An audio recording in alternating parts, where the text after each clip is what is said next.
episode 8 of season 2. Guys, we've got our normal cast and crew back in the saddle. Got Mr. Reese Britt back to my left, and as always, Dylan Walton to my right. Guys, it's a crappy day outside. Yep. It's raining. Yep. It's going to be storming later. Yep. But we're here. Yep. And we're talking about sports, which makes it a little bit better. Yes, sir. A little bit easier. A little bit easier. You got your Masters jacket on. I Check me mean, out. go Oh, ahead, you do got the go ahead green and put on. Reese on there. Check He's got me the out. Masters ready to go. The future Masters champion right there. I don't know about that. He's already getting the gold 2030 jacket. champion, man. Yeah, he's already getting the jacket Jeez, ready. I wish. That would be a dream come true for sure. Well, yeah, I mean, Race Brett gets the hole and one. you got on Jim the Nance. 18th. Got Jim Nance in there going, and Reese Britt. Dude, I hope Jim Nance is alive when I'm Oh, that's crazy, bro. going That's to crazy 40. word. To or win, 30, whatever. to win the Masters. I do like their tone. And then Their tone would be The crazy. crowd just. and then the crowd just, you do like the Tiger Woods, like, Yeah. that would be so cool, man. You got to do that one day for us. And that you got to get us tickets to sit like, I think I could get you guys. If I ever made the Masters, I think I could get you all some tickets. yeah, we Like- better. Yeah. I'm going to have my foam finger. Reese's not Reese why? Brett. Well, you got to be quiet. That's the only Oh, thing. yeah, Like you're right, you're right. the Masters, they're like, if anyone gets like out of line, they're like out. Yeah, they don't play. They do not play. Yeah. But They really don't. But we'll get to not talk really about that later. We do have some other things to talk about in this show, as Mr. Dylan Walton would appreciate. We're going to start out with the women's NCAA basketball. We now have a champion, as South Carolina defeats Iowa 87-75 this past Sunday night, I believe it was, to be the 10th female team. This is one thing that I didn't know about, that I was unaware of. They are now the 10th female Division I basketball team to go run the table. wow. Yeah, I was shocked. That's a lot. That's a lot. That's a lot. Yeah. I thought it was going to be like I thought they were like going to be the first, maybe the second, but I saw they were like, no, they're like 10th. I was like, 10th. good grief. And if I'm not mistaken, they were undefeated last year, too, until they lost. I think they lost one game last year. Okay, one. Okay. Yeah, I think they lost one game last year, but they haven't lost they've lost like one No, game. yeah, so that was 2 years ago. Yeah, it was Yeah. 2 years ago. They've lost like one game like the past 2 calendar years, Yep. which is bonkers. That's ridiculous. Yeah. Like that is just That's and dominance. They don't seem like they're slowing down. No. With the No. recruiting that what's her name's done. I can't even remember. Dawn Staley? Dawn Staley, that's right. Yeah. Yeah.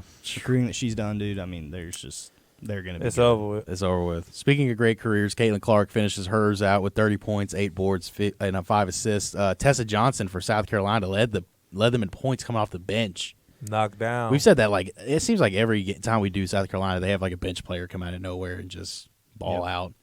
But a shout out to Tessa Johnson, man. She had 19 points off the bench. Camila Cardoso had a double-double with 15 and 10, 15 points, 10 boards. Iowa did not receive a single bench point from their entire bench. They only had 7 players play, I could believe that.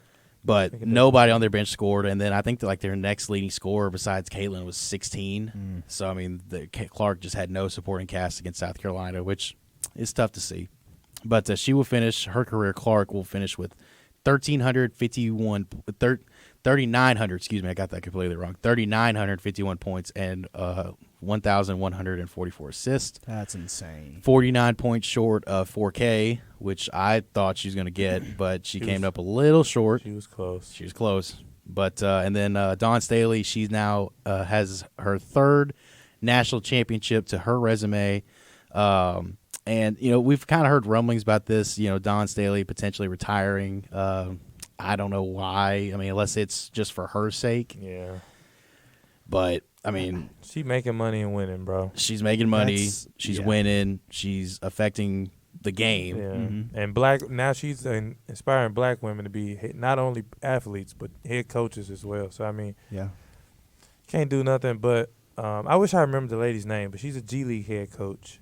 And I think she's getting a Charlotte Hornets head coach interview this offseason. I can't remember her name. I'll look it up real fast. I'd be interested to see how that would work. It's Me gonna too. It's Me gonna too. happen at some point I would- in the NBA. Well, what was her name at first? Becky Hammond?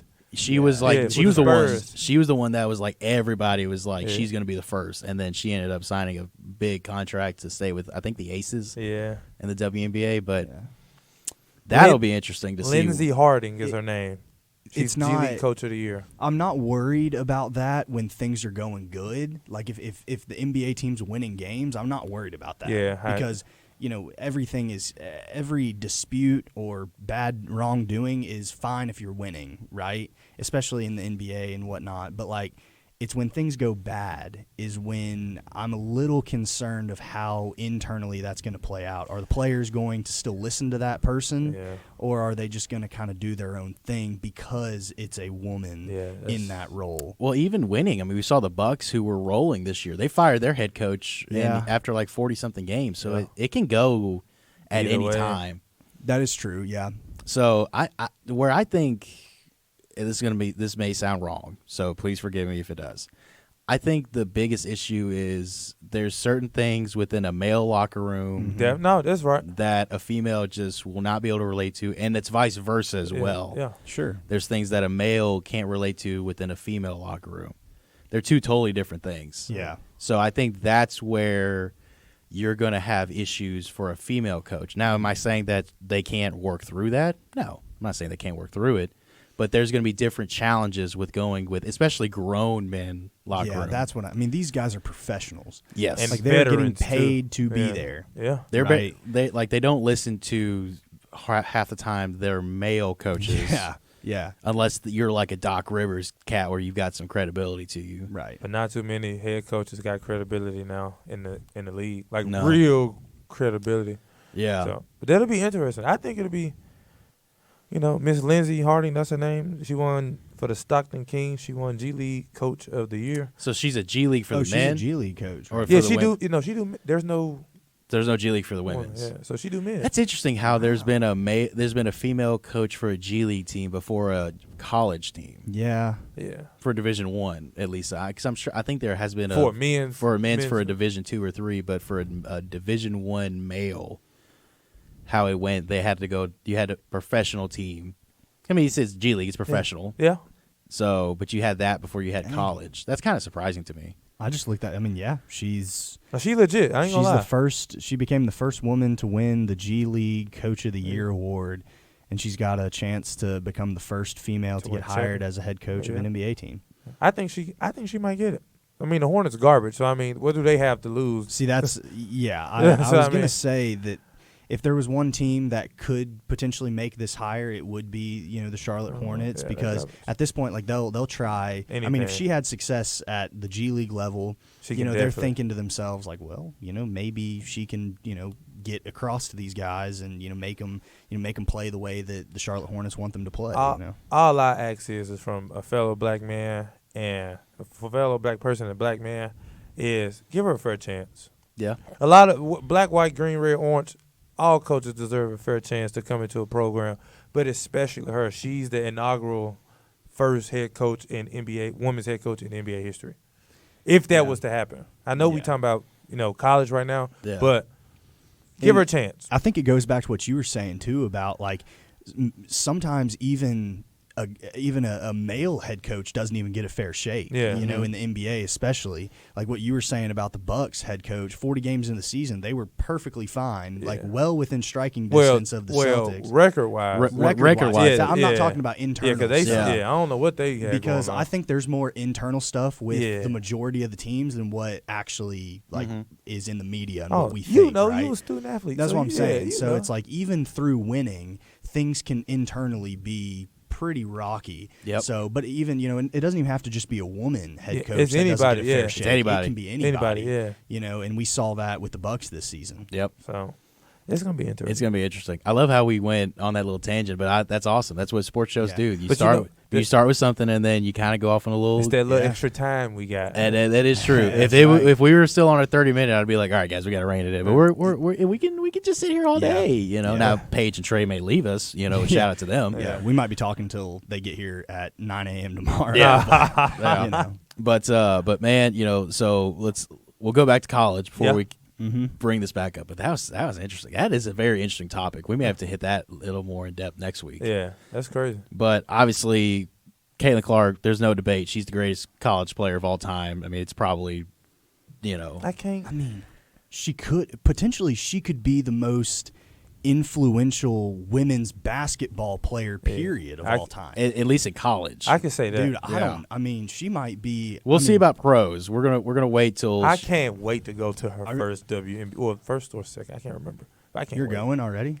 Wow. It's a 3-hour drive. That's fair. That's fair. But I mean, just from what she's brought to the game of women's basketball in general. I mean, dude, like, she got us watching women's college basketball. I mean, like, yeah, she got that's y'all. crazy. She got y'all. I mean, I watched the national championship game. I watched the semifinal. What did I tell you? What did we have the conversation? It's not an issue with women's basketball. It's the entertainment. It's the entertainment value, and that's what brings people to watch. Okay, But college women's basketball is fire.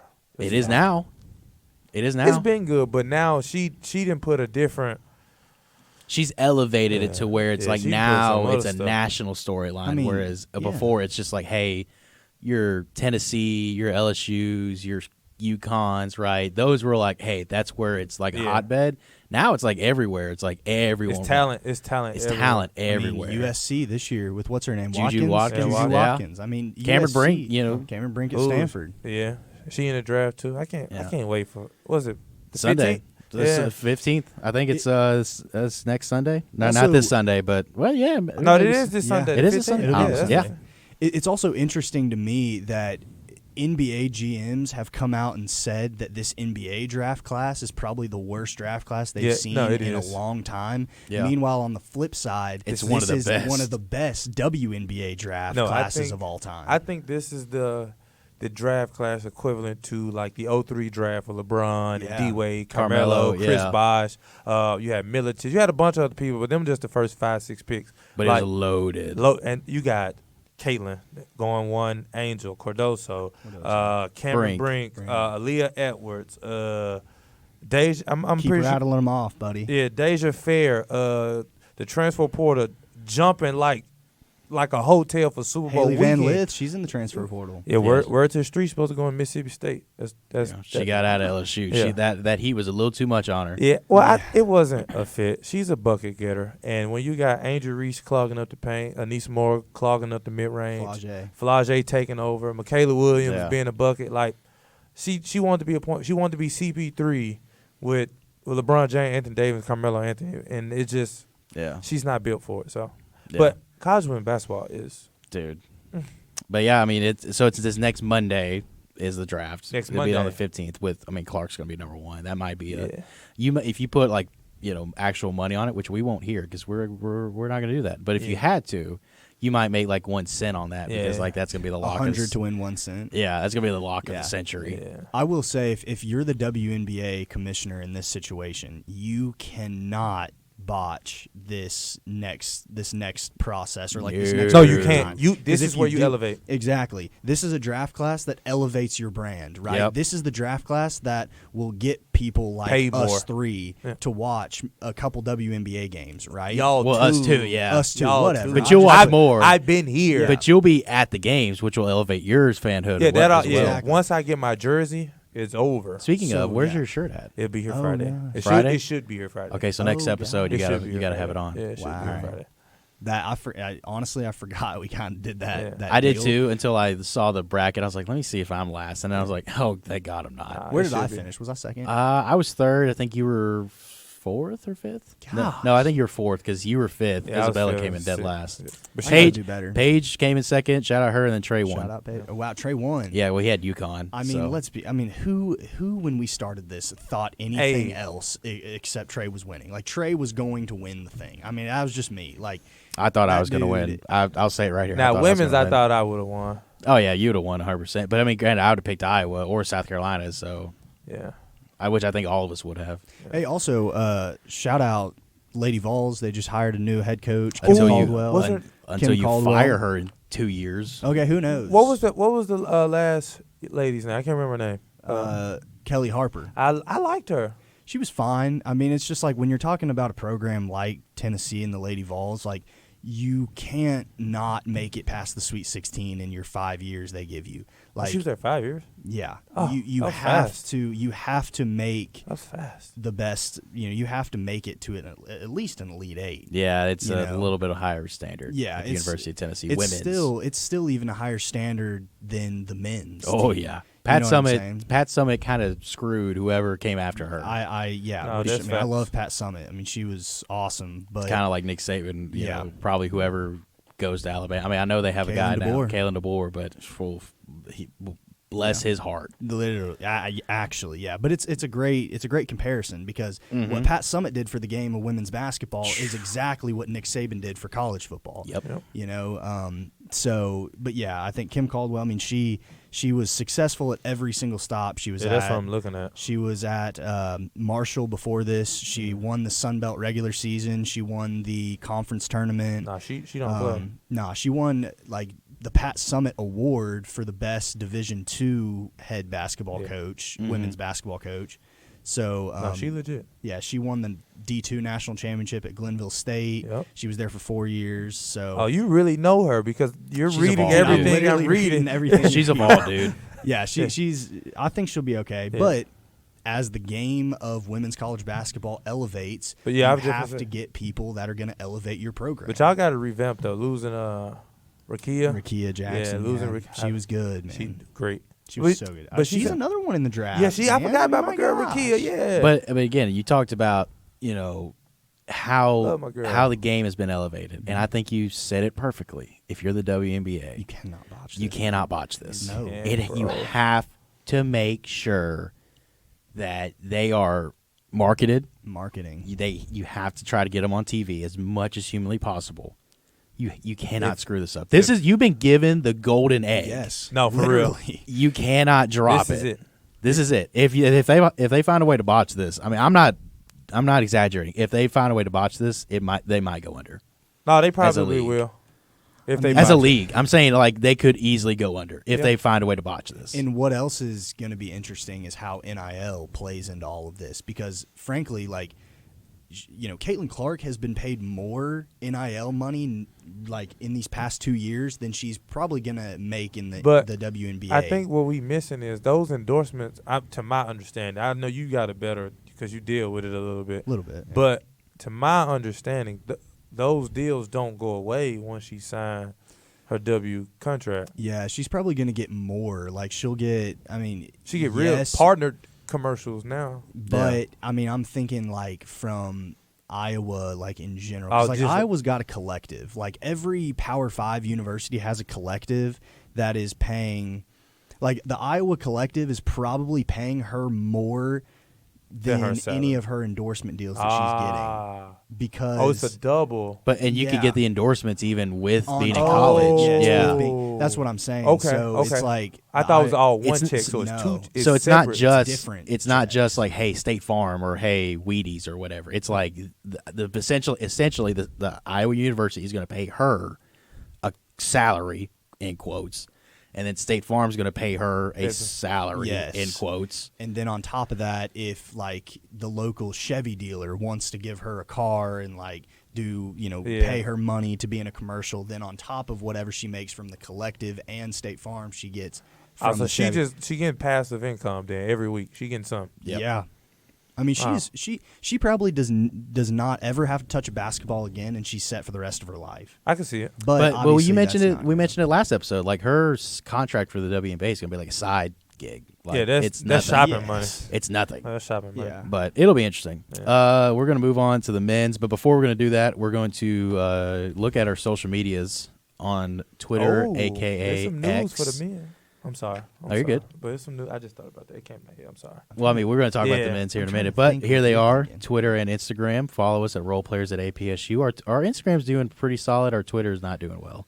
Twitter's a little more difficult. It's hard to get It's way followers on difficult. Twitter. We got 5 followers, I think, on It's Twitter. hard. All right. But we got like 25, 27 on Instagram. Your clip of the Caleb Williams thing did pretty well. For We got real? like 6 likes or something. Oh, that's good. Had like a couple people comment, so it was pretty sweet. Yeah. But moving on to the men's, we have a champion as well. UConn defeats Purdue 75-60. Zach Edey for Purdue had 37 points, 10 boards. The next leading scorer for Purdue was Braden Smith with only 12.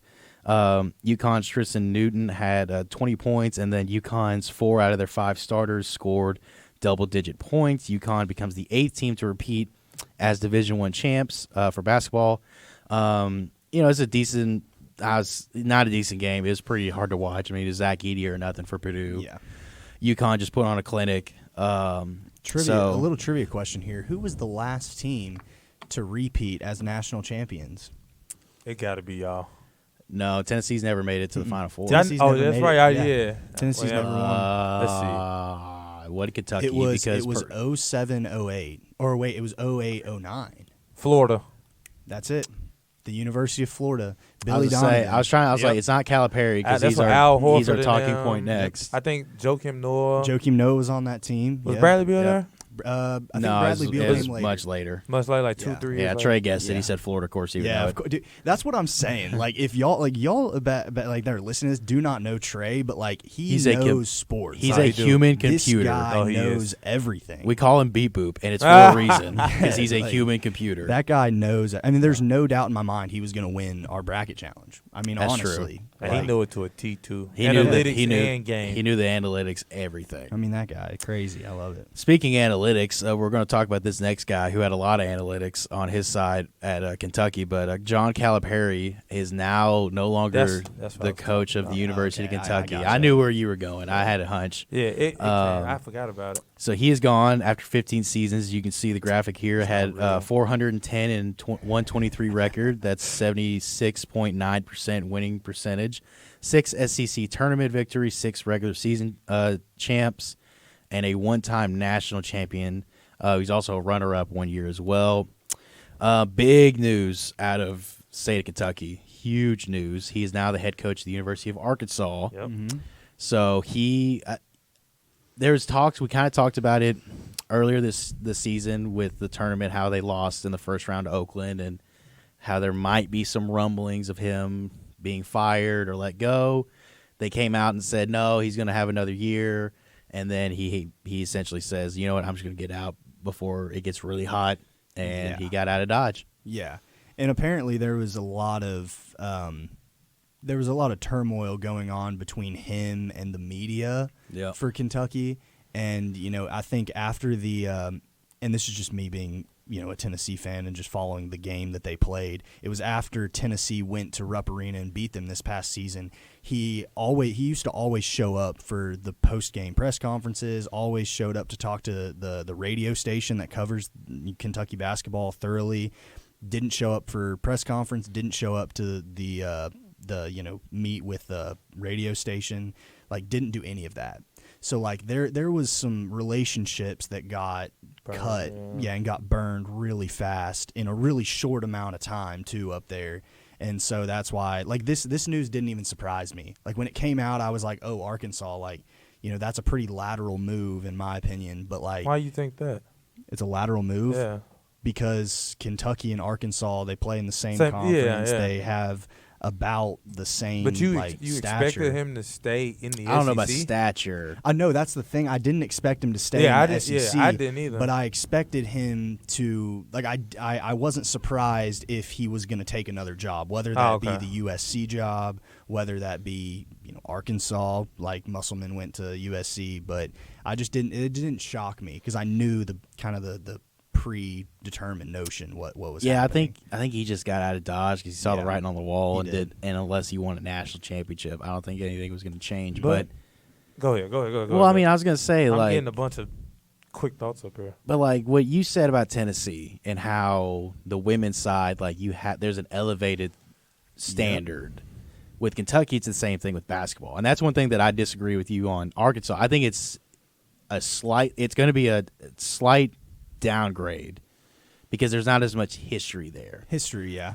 Who did we always joke about and do our little voice? Gosh, Adolph Rupp. And I almost put on here that he was second in pretty much every category in Kentucky records behind Adolph Rupp.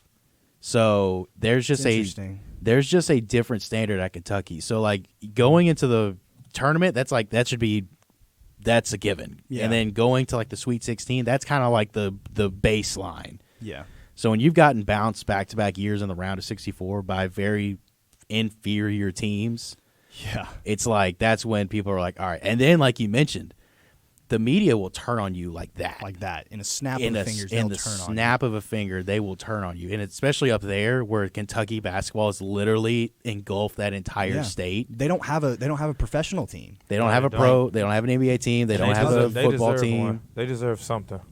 But Kentucky basketball. You going to put it in? Yeah. Louisville, maybe. Louisville, Lexington. It got to be Lexington because Louisville got the college, the university. Yeah, but Lexington also has the college. They got Kentucky. Lexington, Kentucky. I just had a moment right but there. It's like, but that is the entire state's identity, sports wise, is Kentucky, and especially Kentucky basketball. So like, you get the media turned on you. That means you get the people turning on you.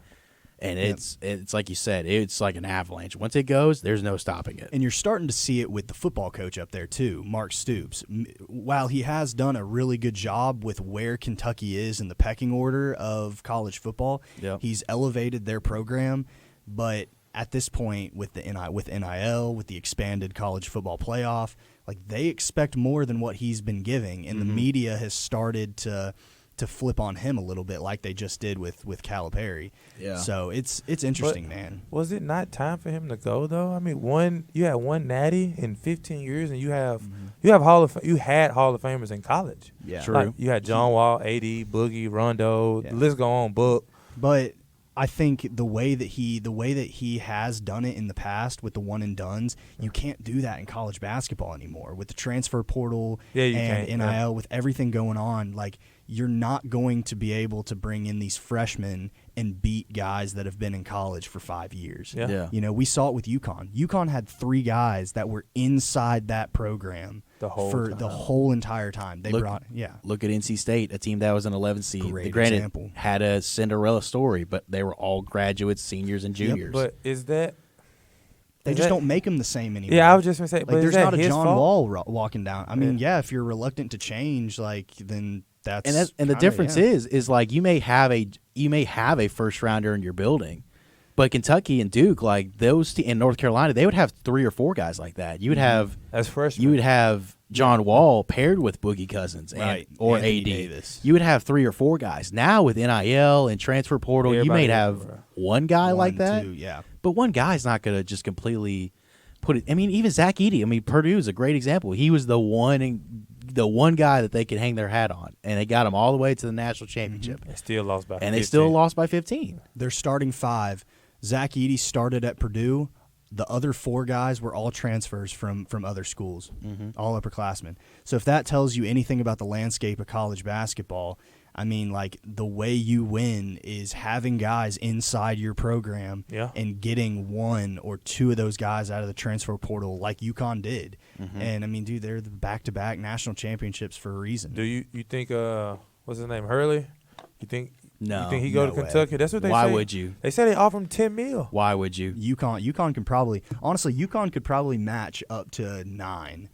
But – I mean, after you've won 2 national championships and you got that program rolling, and you don't have the Kentucky media on you, why put yourself through that hardship? I mean, also, sometimes, man, the opportunity, you can't beat the opportunity. I understand it's kind of the same thing of like where we were talking about earlier, Nick Saban, whoever takes his next job. Somebody wants to be the guy that's like, hey, I want that challenge. And you and that's fine. And I respect the guy who does it.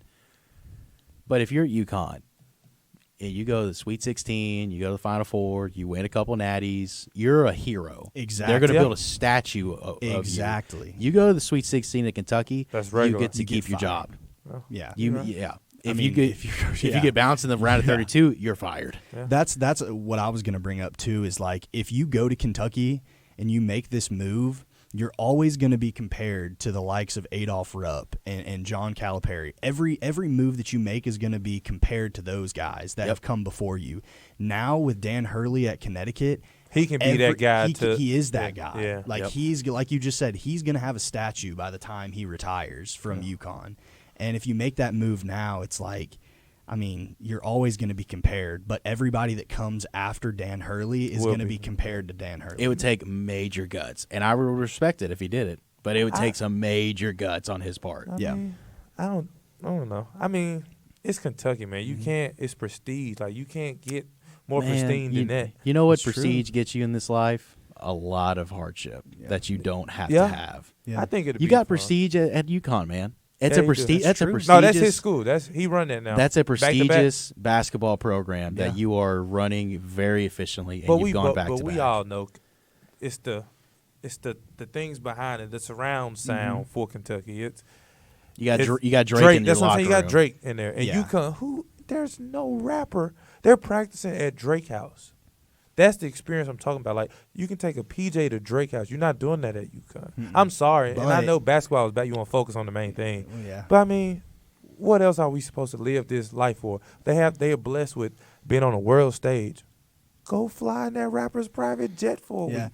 I'll say this to that though. I would rather win a national championship than fly to Drake's house and practice. If I already That's got just two, me as a competitor. if I got two, I wouldn't mind 1 week. 1 week on the PJ. Yeah. 1 week. It's just It's No, just I a feel you though. different- I want to win yeah. another one, but Yeah. you come on, a PJ private jet, No, it'd be really cool. Don't get me wrong. Don't get me wrong. But practicing in a 100-room mansion. yeah, but I think Dan Hurley is the type of No, guy. he different. He cut yeah, different. he's He just cut like he doesn't need like what's the difference to him Yeah. of $8 million and $11 million. You Yeah. know, it's like he's perfectly fine with the program he's built there and No, the that is his culture own. more That's or his own. less that he's built there than adding another $3 million to his bank account a year. And I Yeah. respect that. People that do that, I respect Yeah. everything about that move because, you know, money's not everything. You Yeah. know, money's not everything in this life. But he's also you going know? to use it and be like, hey, listen, Yeah. They he offered is. me this. He I'm is, getting yeah. offered by Kentucky, so like you got to bump it up a little Yeah. bit. Yeah. But that's just good business. That's you know? good business. Yeah. You know, And that's his knowing your agent, worth. Yeah. So, but I don't think It's gonna be interesting. I don't think he moves. I'm interested to see who they get. It'd be interesting. I think they're gonna get I think Billy Donovan.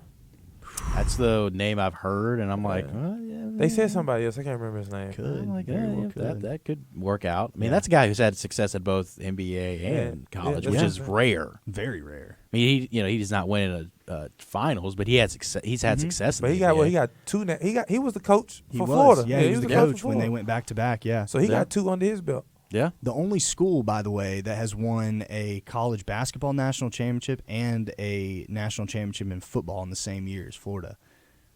You know, 2000. Which one? 2009. It's just a recruiting hotbed down there, dude. Yeah. Like you don't have to recruit in Texas if you've got Florida and if you've got Florida in your backyard. yeah. It's You just got easy. Yeah, that's one of the states where you just win your state. You're golden. Yeah. Which is tough because you It's got tough. Miami, Florida State, It is UCF tough. now in the Big 12. Yeah. So it's good. It's tough. It is tough, but like you can also find just gold mines everywhere you go. Yeah. Yeah. So, but all right, so we're gonna move on. We got the Masters this week, as Reese, as we mentioned, got his green jacket Green already. gold. So it takes place tomorrow. Practice rounds were yesterday, Tuesday, Monday. They had you said they had dinner last night. The champions dinner had last the champions night. dinner last Par 3 contest today. Yep. So John Rahm is looking to defend his title, is AKA Green Jacket. Tournament ends on Sunday with a 4-round and round 4 in the jacket ceremony. And I wanted to let you kind of have your own little moment here Yeah. with this because Right on. obviously me and him are not aficionados like you are. Just talk about like the way it works with the rounds, Yeah. and then kind of just explain like the impact of the Masters, because you mentioned it is like the Super Bowl of golf. It is, yeah. And I mean, to put this in perspective, like any kid that grows up playing football dreams one day to be playing in the Super Bowl, right? Facts. Or like in the NBA, being an NBA champion. Yep. But every little kid that plays golf dreams of, doesn't matter where you are throughout the entire world. You could be in New Zealand, you could be in Australia. Every little kid that plays golf's dream is to win the Masters and even play at Augusta National. And having Jim Nance say, Yeah. all right, Reese Britt lining It's- up his putt. Exactly. Yeah. So that's just kind of like 72 degrees outside. yeah, there it is. Yeah, but that's just the aura of it. It's just like you're never gonna find like a piece of grass out of place. You're never gonna find like people yelling. You know, like no phones are even allowed on the premises of Augusta Which is National. crazy. Yeah. Well, I mean, like, how do you? And I don't know how you kind of tell people to, hey, give me your phone, or, like just kind of patrol that's that. crazy. I'm sure they got to go through security. They be do like, have to and go they have through to check, security. be like, all right, if you have your phone, you have to take it back to your car or whatever. Yeah. Oh, wait, no phones on? No phones. phones. You're allowed to bring like a disposable camera or like an electronic camera or something to that. But like if I had this right here, they would tell me, yeah, you got to go back to your car and put that in your car. Because they don't want like somebody trying to line up a shot and then their ringtone just start blasting. Yeah. Or some like jerk like playing his music on his phone. Exactly. Like they do not play with that with the PGA. I didn't know you couldn't have no phones. No. Yeah. But it's the only tournament that does that. So like the U.S. Open, you can have your phone. The PGA Championship, the Open You can have Championship, it on the U.S. Open, but not the Masters. but not the Masters. Yeah, that's the kind of aura of what Augusta National and the Masters is. Like this is what every kid dreams of. Chipping in their backyard or like on the putting green. Dude, just a ticket for the practice rounds is like $6,000. That's what I'm saying. And that's just to like walk it. Yeah. That's just like to walk with the golfers. That's not even to like get like a nice like actually get in the building and have like have a lunch or something. The people, like the patrons that are there, they're not even allowed inside the clubhouse. They build like these tents that have like all the food, the beverage, the clothing. Like you are not allowed in the pro shop at Augusta National because it's that prestigious and it's that like private, So it's legit. It's like the Illuminati of golf. Oh, that's crazy. It's like the Bohemian Grove of golf. You got to be let in. You can't just walk in. No. Invites only. Yeah. That's crazy. Let's say it's invite only to play. You can't just be a Joe Schmo, even in the pro golf game, and play this. Yeah. There are the top 50 in the world rankings. So theoretically, the top 50 players in the world, they get an automatic invitation. And then if you have won a PGA Tour event in the calendar year, then you get an automatic invitation. And then if you are something cool that the Masters does is if you win the US Am, the British Am, the South American Am, or the Asian Am, you get an automatic invitation. And the runner-up for the US Am gets an invitation. And I think the Mid-Am gets an invitation. So a lot of amateurs get to play in this tournament and just have like that experience at Augusta National. So how many people is it total? Like 86, I think, to 90 people. So, yeah. Right under 100. That's not bad. But, yeah, it's just what every kid dreams of. Like when you're in the backyard and you're playing football, right? Everybody wants to throw the Hail Mary and score the touchdown, and like you narrate that in your head, right? But like 3, yeah, 2. The buzzer beater. Yeah, we do that all the time. For golfers, it's like Augusta National, 18th green, one shot. You're tied or like one shot lead. You got to make this 3-footer, and you hammer it. You know what I'm saying? Resprit for all the marbles. Yeah. As he wipes the I would love the $3.5 million paycheck that comes. Yeah, with that. that also helps. Yeah, for the winner, $3.5 million. What's is that like so? That's guaranteed. Is that only who gets paid, or is it like the same thing with golf? It's like the top 10 or whatever gets something. Everybody that makes the cut gets something. So like the 40th guy gets something. Yeah. If you make the cut, you get I think the last place person gets like $37,000 or something like that. That's one thing I didn't know about golf. Salary. For 4 days of golf, I'll take $37,000. That's one thing I didn't know about the PGA that like somebody was explaining to me. They're like, it's not just about winning, because I was like, well, how do you make money? They're like, well, even just making the PGA, if you make a placement, like you make the top half, you get something. I'm gonna pull up the purse list because I think you guys will be interested to know like what. I was just going to say the total. Yeah, because it's like if you finish, you don't even have to win the thing. Like you finish 10th, you're set, dude. If you finish 10th, you're That's probably a cool $1 million. I got it right here. That's a cool $1 million. Well, if you finish 10th, you're probably let's see here. Okay, so last year, if Dylan Walton finished 9th individually, you made $522,000. Wow. For finishing 9th. For 4 days of work. If you were the last place person that made the cut, so 53rd, Keith Mitchell this year, you made $43,200. That's a salary. That's what most people make in a year. And they made that in 6 days of golf, counting the practice rounds and counting all the prep time that it takes. So, yeah. And in the winter last year, John Rahm got $3.2 million. Yikes. And the purse list every single year It's higher, lower. it goes up with how quick the game of golf is. It's like salary cap. Rising. Yeah, Just literally. goes up. It just goes up every single year. So like this year it's like 3.5 million, and then like the next it'll be like 3.8, and then 4.0, and then 4. Okay. Yeah, it'll go up every single year as purse list gets higher and higher. I didn't know that. But So we'll get to watch that in the office. We'll get to watch that, and we can talk about it next week. But before we get out of here, we're going to talk a little bit NFL. We got about 5-ish minutes left. We had some big contract extensions happen this weekend or this week. Kyle Duggar signs 4 years, $58 million with the max value $66 million to stay with New England. And Jordan Mailata, 3 years, $66 million extension, 48 of that's guaranteed to stay with the Eagles. Derek Brown, 4 year, $96 million extension to stay with the Panthers, including $63.165 of that guaranteed. And then, as of today, Mr. Josh Allen has re-signed with the Jacksonville Jaguars, 5 years, $150 million, with including 88 of that guaranteed. the linebacker Josh Allen. Yes, not the quarterback. The quarterback. Well, linebacker. Yeah, linebacker. That literally edge. only sacks the quarterback. Yeah. So, but he got paid. Shouts to him. But so yeah, some big name guys got extended, which I'm happy for. It's always good to see guys get paid. And then some available free agents that are still available. We'll see what happens with the draft or whatnot. Justin Simmons, Stephon Gilmore, Xavier Howard. So a lot of guys in the secondary. Dalton Reisner, offensive line. Tyler Boyd, and Jamal Adams. Post Stephon Diggs trade, the Bills have 10 picks in this upcoming draft, which are going to they're going to everyone. They need every single one of those picks. Everyone. Because they have a lot of spots to fill. Multiple teams have the most picks at number 11. That includes Arizona, the Packers, and the Rams. It also included the Bills.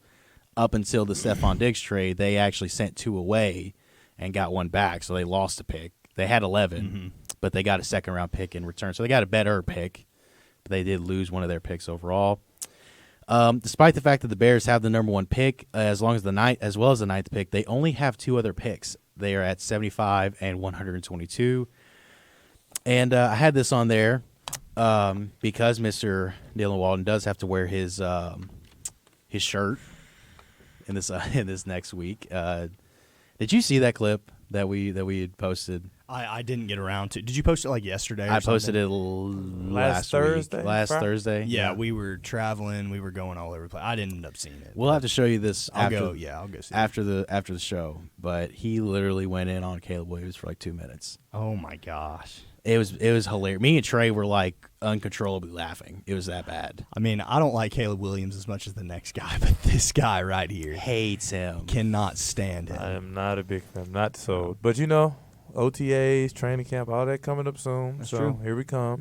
Do you think there's a world? I had this on here as well. I mean, I very highly doubt it. But with them only having 4 picks, is there a world in which they say, you know what, we're going to punt on the quarterback till next year? We got to get some picks. I mean, who do they have at quarterback position? Nobody. That's my point. I mean, like, they've dug themselves a hole that was the only. unnecessary. Yeah, well, I don't know if it was unnecessary. They were going to have to pay Justin Fields like a bunch of money, but He deserves it. I don't know about that. Yeah, I don't know about that. He'll show y'all. In But Pittsburgh. they've Well, dug not themselves for a 2 hole, years. and they That's fine. can't. I mean, they don't have a choice but to draft. He's either their Caleb savior, bro. Williams That's or- what they believe. They believe he's their savior. Yeah, I mean, you got the 1st and the 9th pick, which is nice, but then it's like you got a lot of holes, and You don't can get a quarterback at 9, though. That's the That's interesting the kicker part, caveat. Yeah. You can get a quarterback. Is it going to be Caleb Williams? No. That's the Who thing. knows? No, I don't if know. they- But, like, it could, because That's I what don't I'm know if saying. Caleb Williams is going to turn out. Have you seen either one of you seen the movie Draft Day with Kevin I was Costner? just Yeah, finna say that. So when that quarterback dropped, when he dropped, yep. Callahan. everybody was Bo like, Callahan. Yeah, everybody was Bo, like, Bo Callahan? That's Yep. right. yep. Yeah, and he just started dropping, and it was like one of those like, oh, I wonder why. And it's Tell like, me well, why. It's like because he's got Bo Callahan has no friends, Yep. and it's like, well, That's a really Could- good movie. could that happen? Maybe. Is it going to happen? Probably not. Probably not. But it could. But that's this thing is like if you have a bunch of GMs that they interview this guy and they're like, I don't like what this guy's selling. He may be really good, but I'm not big on what this guy's going to be in the locker room. Yeah. Mm-hmm. But Because- we'll see. Because what wins in the NFL? Quarterback. Quarterback And culture. culture, Quarterback and Trenches. culture. And a decent coach. and a very good coach. The teams that we've seen win Super Bowls have had a quarterback and a culture. And if the quarterback you're about to invite and draft into your team is not part of your culture, winning culture, or your view of it, why waste a pick? Trey just texted before we get out of here. He did say that GMs they do think they're the smartest people in the sport. Yeah, that's true. Trey, another one. So he could also. It's also like absolute they're always they always think they're like, I could turn this guy around. When it's like, That's can true. you? I mean, hey, if you can, great. But we'll see. Yeah. I don't know. You'll have his shirt on next week, and we'll get to see that in full force. I can't wait because I'm going to be talking about it constantly. It may be the Caleb Williams show next week because we'll just be talking about how you have to wear his shirt. Our rundown's just going to say role players and then Caleb Williams. That's it. Yep. Just 3 pages of just Caleb Williams. Yep. Each more to one talk page about. one page is Caleb. The next page is his middle name. Yeah. The last page is Yeah, Williams. Williams, yep. And we'll have to make Dylan sit through every minute of it. And it's gonna be great. That might be the only show I miss. Load management, I think. I Management. think I'm gonna call load management. The exact reason the NBA is terrible. You air fist bumped on it, so you can't do it. That's true. We did air fist. Hey, look, man, I'm a different breed. You are that. I'm a different breed. All right, we're going to get out of here. Big shout out to Paige Hearn for directing this and Trey Whiteowl for making the show happen, as well as Steve Sawyer, Doc V, and David Ellison. Guys, we'll see you guys next week. Are you going to be back with us next week? Yeah, because the championship's not for weeks on end. Well, we leave next Friday, so I'll be with y'all next week. All right, sweet. The boys are back. So we'll have the full cast and characters, including Mr. Caleb Williams to my right. No. But that's Mr. Dylan Walton. That's Mr. Reese Britt. I I'm gotta Christian lose. Hunt, and we'll see you guys next week. Peace.